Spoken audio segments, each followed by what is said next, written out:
का हो का रे? अब हम काली से दूध लेवे बहरे ना जाई काहे?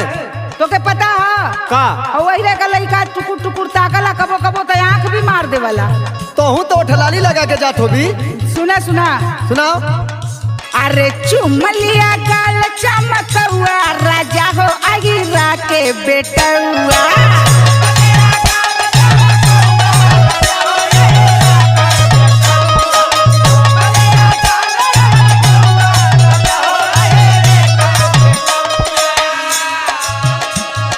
चुमलिया गाल चमकौआ राजा हो अहिरा के बेटौआ।